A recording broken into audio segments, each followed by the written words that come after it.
What's up, everybody? It's your boy TGK here with another episode, another installment of What's Up with the Mavs.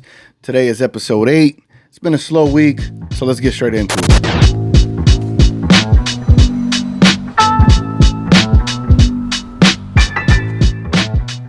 All right, so the very first thing, man, I want y'all to realize is that there are some YouTubers out there. I don't know them much, but I noticed that there was 3 YouTubers. I'm going to name them. Big Herm 24, Above the Arc, and Backyard Buckets. They ended up posting the same type of video where it said the Mavs are about to shock the NBA. The Dallas Mavericks just shocked the NBA. And then how the Dallas Mavericks outsmarted the entire NBA. I'm not going to lie. I feel like these are not Mavs fans because this all happened 6 days ago, 4 days ago, and 2 days ago. And there has been nothing that the Mavericks had done that has shocked anybody other than not signing Christian Wood. So, for whatever it's worth, if someone's out there that have seen these videos, let me know what they actually were, because I don't want to spend time on watching videos that make no sense to me at the moment. But I just find that weird how the titles were the same, and I feel like some kind of algorithm thumbnail experiment to figure out what watches what. Just weird stuff sometimes. Anyway, let's get straight into the video. All right, so the other day, CBS Sports dropped their top 100 NBA player rankings of this upcoming season. And I looked through it to see where the Dallas Mavericks players ranked in this top 100. So let me go ahead and show you. At number 100, yours truly, Dallas Mavericks power forward Grant Williams. Number 100. Last year his rank was 100. This year it was 100. Here's a screenshot of it. It says, for the second consecutive year, Williams comes in at the last spot on our ranking, which is a testament to his consistency as a role player. He's proven on multiple occasions that he can hang with the best of them on defense, and his efficiency as a three-point shooter makes him a valuable player to have on a roster, on any roster. What the hell am I saying? He found himself in and out of Boston's rotations in the playoffs last year, but he'll join the Mavericks team this season that severely lacks defensive toughness, so he'll get plenty of opportunity to show why he's been on our top 100 for 2 straight years. Grant Williams, top 100. Does that sound right? Number 100 out of the top 100. I don't know if it sounds right, but when you look at this list, you got Kentavious Caldwell-Pope that's ahead of him, Bruce Brown's ahead of him, Scoot Henderson, Fultz, Bojan Bogdanovic is ahead of him. I don't know about that. I have a feeling like Grant Williams should be probably a little bit higher. Not like top 50, not top 70. I feel like anywhere between that 90, like the 85 to 95 range. I feel like that's where he should be. I just noticed they got Chris Paul at 73. Come on. All right, the next Maverick on this list, all the way at number 35, which I found this kind of controversial, is Kyrie Irving. Last year was ranked 31st out of 100. Here's a screenshot. It says, there isn't a player on this list who can handle the basketball like Irving can. He's often mentioned among the best at that particular skill in the NBA history, and for good reason. He has a resume that should make him a Hall of Famer when he decides to call it quits, but his on-court capabilities have often been overshadowed by what he says or does off the court. He forced a trade from the Brooklyn Nets last season, and after landing with the Dallas Mavericks, he signed a long-term contract this summer that should keep him tied to Doncic for the foreseeable future. On paper, Irving and Luka Doncic should be one of the most potent offensive duos in the game, but it remains to be seen if Irving can actually remain available over the course of an 82-game season without his own words and actions getting in the way. 35, bro. All right, he's ranked 35. Let's see who's ahead of him. Domantas Sabonis. No. James Harden is ahead of Kyrie Irving. F no, bro. I was about to drop an F-bomb. Brandon Ingram. Okay. Maybe. Pascal Siakam. I like Pascal, but no, he's not ahead of Kyrie. Draymond Green ahead of Kyrie. Michael Bridges, okay. Jaren Jackson Jr., I could see that. But Jalen Brunson at number 27. His last year rank was 60. Interesting. Jalen Brunson's ahead of 8 spots of Kyrie. Zion should not be 26. No. Drew Holiday should not be ahead of Kyrie.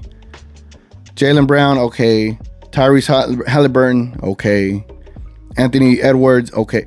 Trae Young.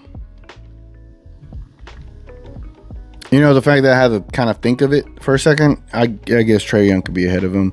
Bam, okay. Darren Fox makes sense. But anyway, y'all get what I'm saying. I think the Kyrie at 34 is very much controversial. That is a bit of a how would I put it? That is a bit of a ranking right there. Just because of like issues on and off the court, you drop him to 35. But come next season, it'll be that's funny. Kyrie is 35 because of issues on and off the court, but Ja Morant is 14. Bro, I don't even want to talk about it. All right, man.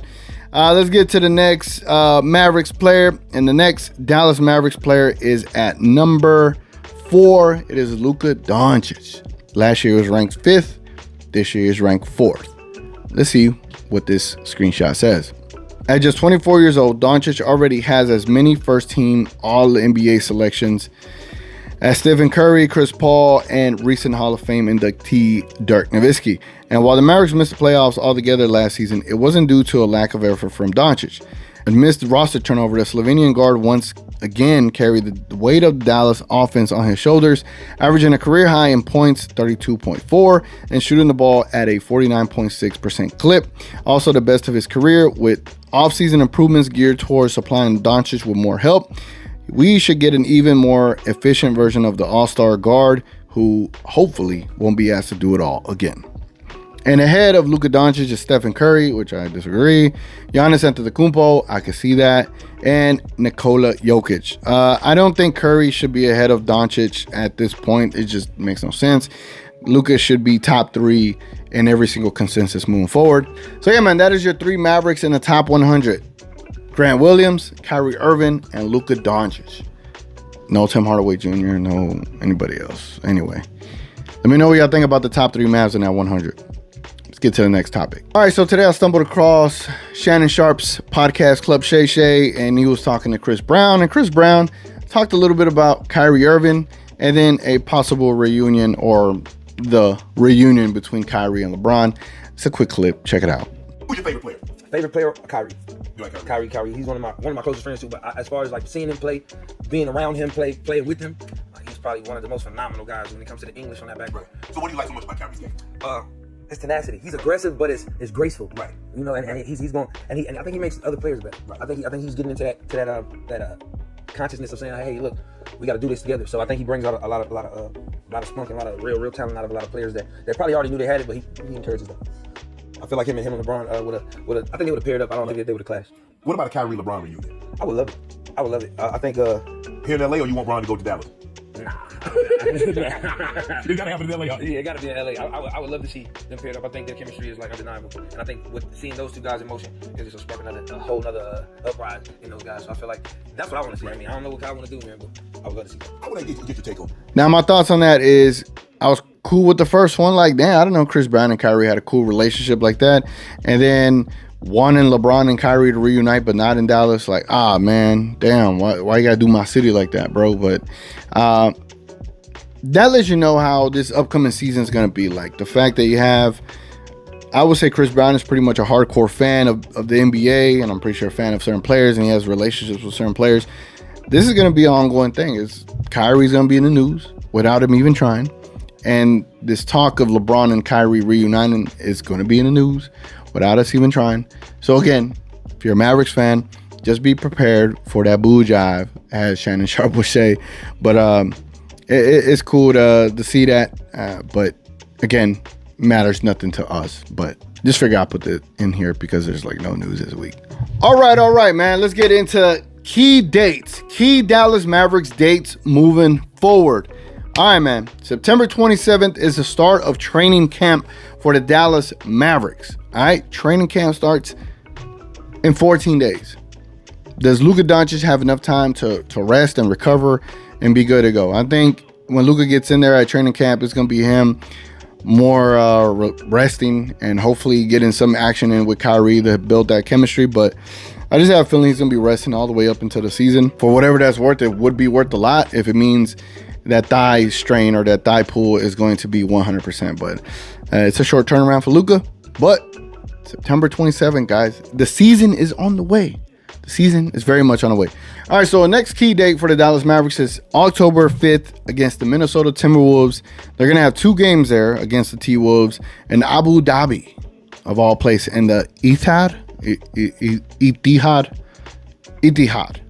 Arena. I don't know if I'm saying that right, but Abu Dhabi, that's where the Dallas Mavericks and the Minnesota Timberwolves are going to take on 2 games there. October 5th and October 7th. And October 10th, it is the Dallas Mavericks going to Real Madrid to play a game there against Real Madrid. And then the Dallas Mavericks will come back home October 20th to take on the Detroit Pistons prior to the NBA season opener, which is the next key date, is the season opener against the San Antonio Spurs, October 25th, 2023. So we're there, man. We're about a month and a week or 2 away from the NBA season started. Totally excited. Can't wait for this. I'm actually anticipating going to San Antonio to watch the first game, but I'm gonna see how my schedule works out. But I would love to go down there and record that experience and for everybody to see it and kind of enjoy it. But we'll see, man. But my pregame shows will begin for sure, 100% come October 25th. I'll see what I could do as far as pregame shows in the preseason. But based on the times, when you look at the times, they're playing against Minnesota at 12 p.m., October 5th and 7th, and then at 2:45 p.m., October 10th. If those are weekdays, I am at work. Let me see.